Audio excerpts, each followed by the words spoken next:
नमस्कार, स्वागत है आपका। वक्त हो चला है प्राइम टाइम एक्सक्लूसिव का। मैं हूं आपके साथ आशा झा और आज पहला संग्राम क्या होगा अंजाम। जी हां, क्योंकि 26 जून से जिस मॉनसून सत्र की शुरुआत होने वाली है वो नई सरकार के लिए किसी संग्राम से वाकई कम नहीं है। इसमें मोदी सरकार जीतने के इरादे से सदन में उतरेगी तो विपक्ष सरकार को इस पहली ही लड़ाई में पटखनी देकर अपना लोहा मनवाना चाहेगा। अब देखना यह है कि मोदी सरकार से एनडीए सरकार में बदल चुकी नरेंद्र मोदी के नेतृत्व वाली सरकार डिफेंसिव मोड में होगी या फिर एग्रेसिव, क्योंकि इस बार सदन के भीतर आंकड़ों के लिहाज से समीकरण बदल चुके हैं, लेकिन मुद्दों की धार और विपक्ष के तेवर इतने तीखे हैं कि एनडीए सरकार के लिए यह पहला सत्र किसी परीक्षा से कम नहीं होने वाला। महंगाई, बेरोजगारी के अलावा नीट, पेपर लीक, ईवीएम, ऐसे तमाम मुद्दों के साथ सरकार पर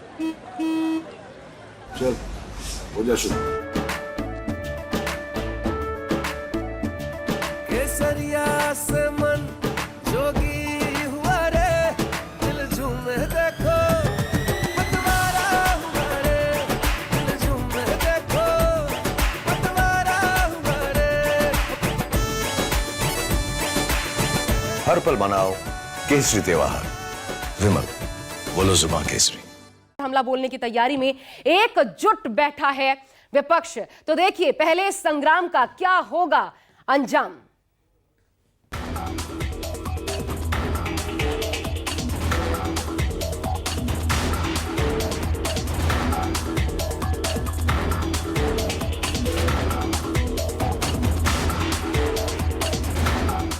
सड़क से संसद तक हम आपके साथ खड़े हैं। 24 लाख स्टूडेंट से मैं कहना चाहता हूं, आप अकेले नहीं हो। पिछले 7 साल में 70 बार पेपर लीक हुआ है और 2 करोड़ युवाओं को पेपर लीक से नुकसान हुआ।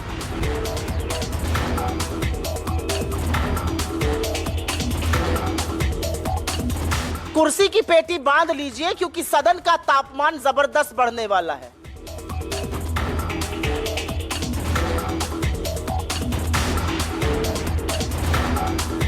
हमारा फर्स्ट सेशन 18वीं लोकसभा का पहला सेशन बहुत शांति से, बहुत अच्छी तरह से चले।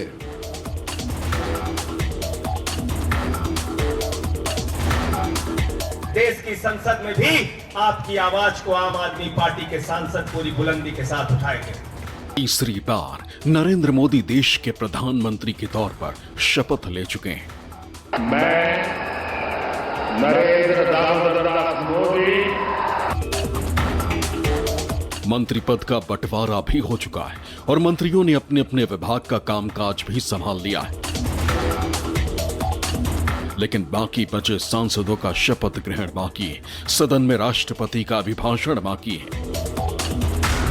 स्पीकर और डिप्टी स्पीकर कौन होगा, उनका चुनाव अभी बाकी है। लेकिन अब इन सभी चीजों के होने में चंद घंटों का वक्त बचा है।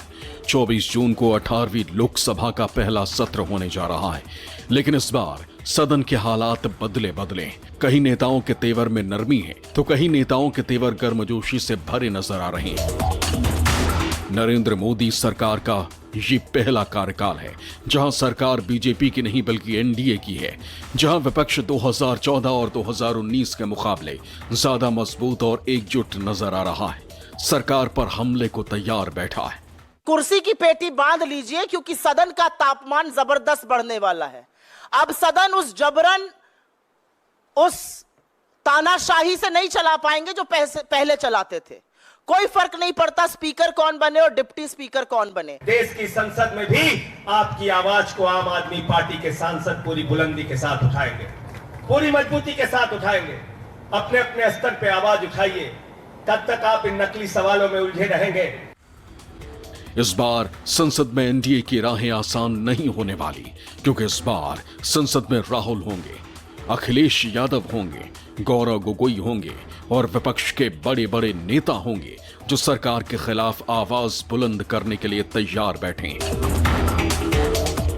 दिल्ली में मॉनसून ने अभी दस्तक दी नहीं, लोग गर्मी से परेशान हैं, लेकिन मॉनसून के साथ राजधानी का तापमान तो कम हो जाएगा।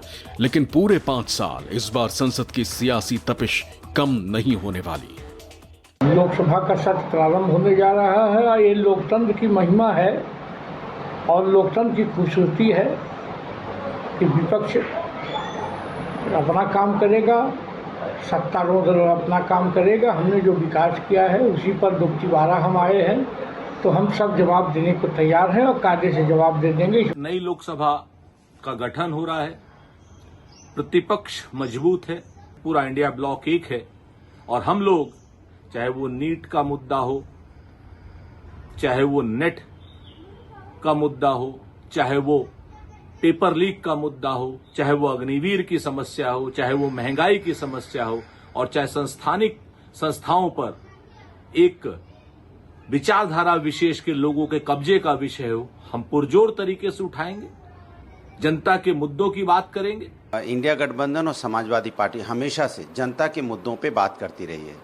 अभी जिस तरह के छात्रों के पेपर लीक हुए हैं, जाहिर सी बात है मुद्दा समाजवादी ने हमेशा से उठाया, अग्निवीर का मुद्दा उठाया, महंगाई, बेरोजगारी, किसान, महिला समस्या, ये मुद्दा रहे हैं और ये मुद्दा रहेंगे और भारतीय जनता पार्टी को उन मुद्दों पर जवाब देना पड़ेगा। आखिर पर्चा लीक हमेशा क्यों हो जाता है? पहले हम लोग कहते थे कि देश कृषि प्रधान देश हम इसको मानते थे, अब तो ऐसे लगने लगा जैसे धीरे धीरे ये पर्चा लीक प्रधान देश होता चला जा रहा है। कमाल है भाई। नीट पेपर लीक, स्पीकर का मुद्दा, ईवीएम हैकिंग का मुद्दा, महंगाई, बेरोजगारी। राष्ट्रपति के अभिभाषण पर चर्चा के दौरान सरकार को विपक्ष घेरने की तैयारी कर रहा है। वैसे तो दावा यह भी है कि विपक्ष संसद के पहले दिन से ही सरकार को घेरेगा। यदि मुद्दों की बात करें तो ईवीएम हैक करने के अलावा सबसे बड़ा मुद्दा पेपर लीक का है, जिसे इस सत्र में विपक्ष सरकार के खिलाफ हथियार के तौर पर इस्तेमाल करने जा रही है। विपक्ष ने नीट परीक्षा 2024 में कथित रूप से धांधली और भ्रष्टाचार को लेकर भारी हंगामा करने के लिए कमर कस लिया है।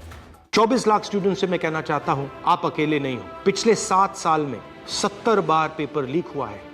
अगर सरकार आपकी रक्षा नहीं कर सकती है तो ऑपोजिशन आपकी रक्षा करेगी। ये जो आपका मुद्दा है, इसको मैं पर्सनली संसद में आपके लिए उठाऊंगा और पूरा का पूरा दबाव हम सरकार पे डालेंगे। नीट का एग्जाम मोदी सरकार का भ्रष्टाचार है।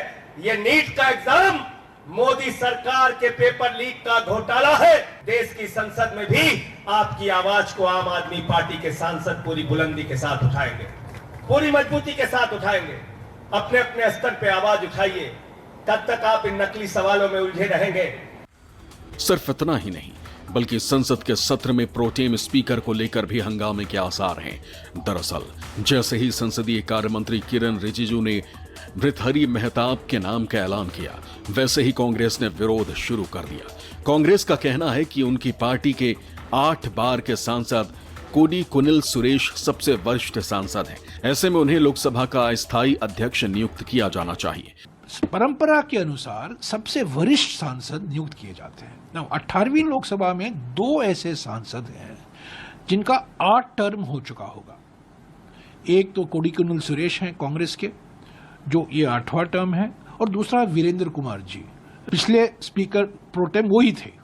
2019 में वीरेंद्र कुमार जी ही स्पीकर प्रोटेम थे और 2014 में कमलनाथ जी थे स्पीकर प्रोटेम कांग्रेस के। इस बार देखिए कोडीकुनिल सुरेश का टर्न बनता है, उनकी बारी आती है। 8 टर्म है, 8वां टर्म है, पर उनको नहीं नियुक्त किया जाता है। और भृतहरि मेहताब को, जिसका 7वां टर्म है, 6 टर्म उनका बीजेडी का है और अभी 7वां टर्म बीजेपी का है, उनको नियुक्त किया जाता है। कांग्रेस पार्टी ने प्रोटेम स्पीकर को लेकर के जो मुद्दा बनाया और इतना गलत हरकत कांग्रेस पार्टी कर रहे हैं कि लोगों को गुमराह करने का पूरा प्रयास किया जा रहा है। सबसे पहले तो कांग्रेस पार्टी ने कहा कि प्रोटेम स्पीकर बनाते समय हम लोगों ने नियम का उल्लंघन किया है। मैं आपको साफ साफ बताना चाहता हूं, जो भी कदम उठाया है प्रोटेम स्पीकर का नियुक्त बिल्कुल नियम के मुताबिक हुए हैं। हालांकि इस बार कैसे विपक्ष एनडीए सरकार के खिलाफ मुश्किलें खड़ी कर सकता है और प्रोटेम स्पीकर को लेकर क्या है नियम कानून, ये जानना और समझना भी जरूरी हो जाता है। तो इन हालात में एनडीए सरकार के लिए ये पहला सत्र यही कड़ी परीक्षा साबित होगा और इस सत्र में विपक्ष के तेवर और मुद्दे बता देंगे कि आगे सरकार के लिए सदन के भीतर राह कितनी मुश्किल रहने वाली है। तो पहले आप देखिए कि संसद में विपक्ष के 10 मुद्दे कौन से हैं जो कि गूंज सकते हैं। कौन कौन से मुद्दों पर विपक्ष हमला बोलने की तैयारी में है। पहला देखिए, प्रोटेम स्पीकर की नियुक्ति। दूसरा, नीट परीक्षा में गड़बड़ी, हो हल्ला मचा है। तीसरा, 3 आपराधिक कानूनों का लागू होना। आपको बता दें इसी 1 जुलाई 2024 से, इसी 1 जुलाई से ये लागू हो जाएंगे। सरकार ने 24 फरवरी 2024 इससे पहले इससे जुड़ी अधिसूचना भी जारी कर चुकी है सरकार। यानी इंडियन पीनल कोड की जगह भारतीय न्याय संहिता, क्रिमिनल प्रोसीजर कोड की जगह जो सीआरपीसी है उसकी जगह भारतीय नागरिक सुरक्षा संहिता और एविडेंस एक्ट की जगह भारतीय साक्ष्य अधिनियम लागू हो जाएगा। हालांकि सुप्रीम कोर्ट में याचिका दायर की गई है। इसमें यह आरोप लगा है कि बिना चर्चा के ही इसे सदन में पास कर दिया गया। तो विपक्ष यह मुद्दा भी उठा सकता है। इसके अलावा देखिए, चौथा मुद्दा, जलपाईगुड़ी ट्रेन हादसा। 5वां है ईवीएम हैकिंग का, जो लगातार गर्म है, चुनाव के बीच भी, चुनाव के बाद भी। और 5 मुद्दे कौन से हैं जिस पर हंगामा होने के पूरे आसार हैं। हालांकि इसके लिए कितना वक्त मिलेगा ये देखना होगा। देखिए, छठा, फसलों पर एमएसपी का मुद्दा। सरकार पहले ही दिखा रही है कि हम काम करना चाहते हैं, लेकिन यह भी मुद्दा उठ सकता है। 7, जम्मू कश्मीर में आतंकी हमले। 8वां, मणिपुर के हालात। 9वां, दिल्ली पानी संकट। 10वां, महंगाई और बेरोजगारी। यानी मुद्दों की भरमार भी है और विपक्ष के तेवरों में इस बार धार भी है। ऐसे में इस संकट का सामना कैसे करती है सरकार, यह देखना होगा। लेकिन अब जिसको लेकर के पेंच फंसा हुआ है, सदन शुरू होने से पहले ही एक हंगामा प्रोटेम स्पीकर पद को लेकर है। आखिर क्यों, वो बताएं। उससे पहले देखिए क्या होता है प्रोटेम स्पीकर, ताकि इस मुद्दे को आप बखूबी समझ पाएं जब कल से हंगामे की शुरुआत होगी। लोकसभा अध्यक्ष के चयन से पहले प्रोटेम स्पीकर की नियुक्ति होती है। यानी 26 तारीख को स्पीकर चुना जाएगा, उसके पहले प्रोटेम स्पीकर ही चलाएंगे ये सारा जो कुछ कार्यवाही देखने को मिलेगी। अब क्या होता है, वरिष्ठ सांसदों को इसमें तरजीह दी जाती है प्रोटेम स्पीकर पद के लिए। ऐसे में 2 नाम थे। संसदीय मामलों के मंत्रालय राष्ट्रपति के पास नाम भेजते हैं। किरण रिजिजू को आप सुन रहे थे, वो संसदीय कार्य मंत्री हैं। इस बार उन्होंने नाम भेजा। किसका नाम सामने आया, राष्ट्रपति उस नाम के अनुसार प्रोटेम स्पीकर को नियुक्त भी कर देते हैं। नाम किसका सामने आया वो अहम हो जाता है, क्योंकि इसी नाम को लेकर के विवाद मचा हुआ है। प्रोटेम स्पीकर लोकसभा सदस्यों को शपथ दिलाता है। यानी अब जब कल से कार्यवाही की शुरुआत होगी, एक एक करके सांसद शपथ ग्रहण करेंगे। मंत्रिमंडल का शपथ ग्रहण हो चुका है, उसके बाद जितने सांसद हैं वो प्रोटेम स्पीकर करवाएंगे। स्थायी स्पीकर की नियुक्ति तक प्रोटेम स्पीकर इस प्रकार सदन चलाने की एक बड़ी जिम्मेदारी निभाते हैं और यही कारण है कि इनका पद अहम हो जाता है। लेकिन इस पर भी विवाद मचा है। और क्यों मचा है ये विवाद, दरअसल क्या है, आइए हम आपको दिखाते हैं। आपने सुना किस प्रकार जयराम रमेश और किरण रिजिजू अलग अलग बयान सामने आए। तो देखिए, बीजेपी ने दरअसल क्या किया, भर्तृहरि मेहताब उनको प्रोटेम स्पीकर इस बार बना दिया गया है। लेकिन यही नागवार गुजर रहा है विपक्ष को। क्यों नागवार गुजर रहा है, क्योंकि इसमें बताया गया वरिष्ठता को बचा। कांग्रेस ने भर्तृहरि मेहताब को लेकर अपनी सिरे से आपत्ति जाहिर की कि यह नाम सही नहीं है, गलत तरीके से परंपरा तोड़ी जा रही है। मेहताब को प्रोटेम स्पीकर बनाना परंपरा के खिलाफ बता रही है कांग्रेस। इस पर देखिए क्या दलील दी गई। प्रोटेम स्पीकर के पद पर कोडिकुनिल सुरेश का हक कांग्रेस की तरफ से बताया गया कि कोडिकुनिल सुरेश को ही हक मिलना चाहिए प्रोटेम स्पीकर बनने का। लेकिन बीजेपी ने उल्टा आरोप लगाया कांग्रेस पर कि आप परंपरा तोड़ रहे हैं, आप ही ने परंपरा तोड़ी है। कैसे, वो बता दें आपको। संसदीय कार्य मंत्री किरण रिजिजू, उन्होंने आरोप लगाया, कहा कि कांग्रेस ने साल 1956 और 2004 में भी खुद इस परंपरा को तोड़ा।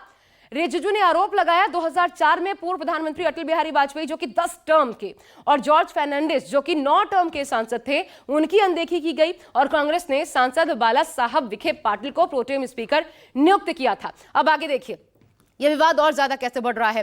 7 बार के सांसद हैं दरअसल भर्तृहरि मेहताब, जिनको बीजेपी ने स्पीकर नियुक्त किया है राष्ट्रपति की इजाजत से। 8 बार के सांसद है कोडिकुनिल सुरेश। दरअसल यहीं पर पेच फंस रहा है। लेकिन यहां बीजेपी ने यह भी कहा कि इससे पहले, जैसा कि हमने आपको बताया, 1998-2004 में कोडिकुनिल सांसद नहीं बने।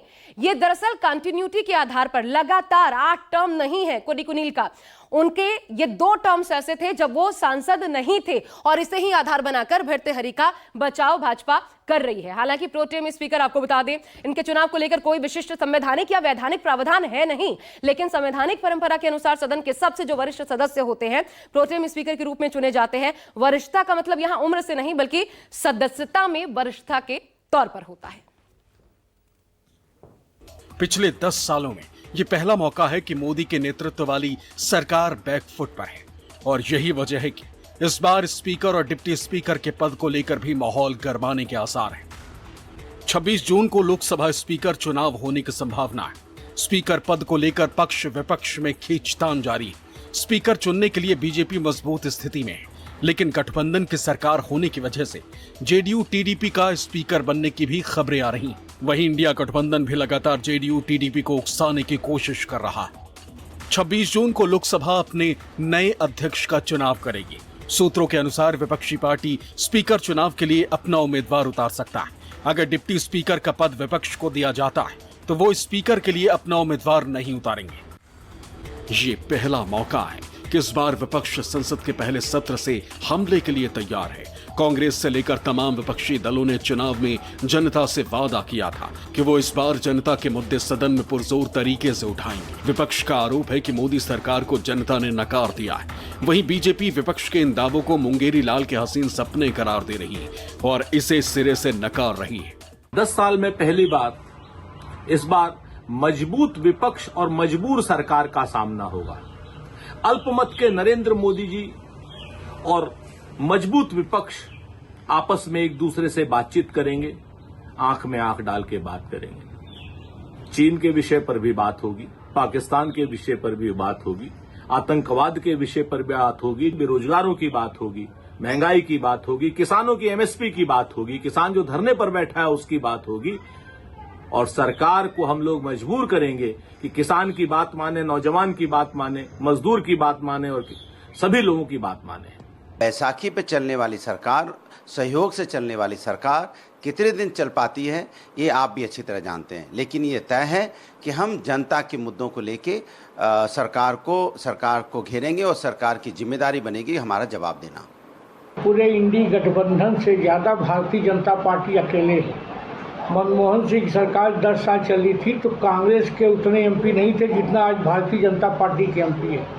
ये मुंगेरी लाल के हसीन सपने देखते रहे। तीसरी बार तो प्रधानमंत्री हुए, चौथी बार भी मोदी प्रधानमंत्री होंगे। तो मजबूर सरकार वर्सेस मजबूत विपक्ष, इसी तरीके से विपक्ष इसे पेश कर रहा है 18वीं इस संसद सभा को। अब देखिए, जब 18वीं सभा होगी, पहला सत्र होगा, तो इस बार क्या अलग होगा वो देखिए। क्या है अलग? बीजेपी के पास बहुमत नहीं है, आप जानते हैं। 240 पर सिमट गई बीजेपी। 10 साल बाद विपक्ष का नेता होगा, आधिकारिक तौर पर होगा, क्योंकि इस बार 47 से 99 पर कांग्रेस पहुंच चुकी है। सहयोगी दलों की मदद से बनी बीजेपी सरकार, ये भी आप जानते हैं। विपक्षी सांसदों का आंकड़ा जो है कुल मिलाकर के 236, यानी मजबूत गठजोड़ नजर आ रहा है। फेविकोल का जोड़ इसे बताया जा रहा है। अब आपको सदन के पहले सत्र की टाइमलाइन हम दिखा देते हैं, किस दिन क्या कुछ होना है। हालांकि बहुत लंबा सत्र नहीं है, महज 10 दिनों का है, लेकिन टाइमलाइन क्या कहता है, किस किस तरीके से और कितना वक्त मिलेगा इन मुद्दों की धार को आजमाने के लिए विपक्ष को। देखिए, 24 से 25 जून शुरुआत हो रही है। सांसदों का शपथ ग्रहण होगा 24 और 25 तारीख, 2 दिन यह शपथ ग्रहण चलेगा तमाम सांसदों का। 26 जून को लोकसभा स्पीकर, पहली परीक्षा इसी दिन होगी। लोकसभा स्पीकर का चुनाव होगा। इसके ठीक अगले दिन देखिए 27 जून को संयुक्त सत्र में राष्ट्रपति का अभिभाषण होगा, जो कि एक परंपरा है, पहली बार अभिभाषण होता है। वो होगा 28 जून। राष्ट्रपति के अभिभाषण पर चर्चा की शुरुआत होगी, यानी यहां से मौका मिलना शुरू होगा विपक्ष को। इसके बाद आ जाइए 1 जुलाई पर राष्ट्रपति के अभिभाषण पर यह चर्चा जो है वो लगातार क्योंकि चलती रहेगी। फिर 2 जुलाई अभिभाषण पर राज्यसभा में प्रधानमंत्री जवाब देंगे और अभिभाषण पर चर्चा मतलब जमकर हंगामा होना उस दौरान तय है। 3 जुलाई अभिभाषण पर लोकसभा में प्रधानमंत्री जवाब देंगे। पहले लोकसभा और फिर राज्यसभा में प्रधानमंत्री का ये जवाब होगा। तो चर्चा को वक्त कम है और सत्ता पक्ष और विपक्ष कौन इसे कितना भुना पाता है, इस लिहाज से ये सत्र दिलचस्प रहने वाला है और नजर इस पर रहने वाली। और सबसे पहले न्यूज 24 पर अपडेट भी लगातार हम आपको बताते रहेंगे। एक छोटा सा ब्रेक ले रहे हैं, देखते रहिए न्यूज 24।